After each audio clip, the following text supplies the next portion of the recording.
இருக்கிறாங்க. பெத்த தாயின் இடத்துல போய் நிற்கிறான். அம்மா, நான் சாக போறேன்.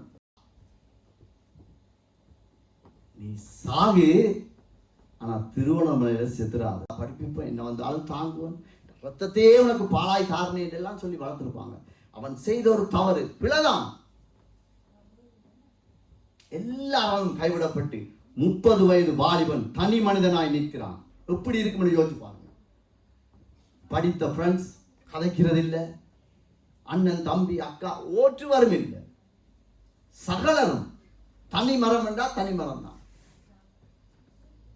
சாவுமா வேணாமா, வெக்கம், முடியம் செஞ்சிட்டோமே, இப்படியெல்லாம் நடந்துட்டு சாவர தவிர வேற வழி இல்லையே இதெல்லாம் போராடி கொண்டிருக்கிறான். ஆனாலும் பரலோகம் அனுமதிக்கல. பரலோகம் அவனை விட்டு கொடுக்கவே இல்லை. இந்த வாக்கு தத்தங்கள் அவனுக்கு அப்ப தெரியாது. ஏதோ எங்கேயாவது ஒரு வசனத்தை கேட்டிருக்கலாம். ஆனா கர்த்தர் அவனை விட இல்லை. எத்தனையோ பாடுகள், கண்ணீர்கள், அவமானங்கள் எல்லாவற்றிலும் அவன் அப்படியே எல்லா மனுஷரும் ஒதுக்கினாங்க. ஆனா கர்த்தர் அவனை ஒதுக்கல.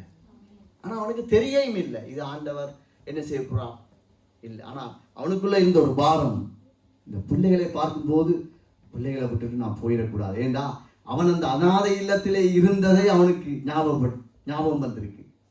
அதே நான் இப்படியெல்லாம் இருந்தனே, இப்படியெல்லாம் சாப்பிட்டனே, தாராக்கு போடுற பான் துண்டு எடுத்து சாப்பிட்டனே, மற்றவன் வாழைப்பழத்தோலை தூக்கி எறியக்குள்ள அதை பார்த்து சாப்பிட்டனே, மற்றவன் மாம்பழத்தை அப்படியே வாயில இழுத்து சூப்பி போட்டு தோலை வீசக்குள்ள எடுத்து சாப்பிட்டனே, இதைத்தானே இந்த பிள்ளை நாளைக்கு சாப்பிடும் என்று அவனுக்குள்ள ஒரு பயம். இப்படியாவது நான் வாழணும் போராடி பார்க்கிறான். ஒருவரும் அவனுக்கு கை கொடுக்கல.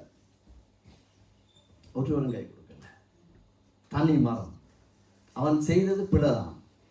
எந்த தாயும் எந்த தகப்பனும் எந்த ஃப்ரெண்ட்ஸ் மாரும் ஏற்றுக்கொள்ள முடியாத ஒரு காரியமா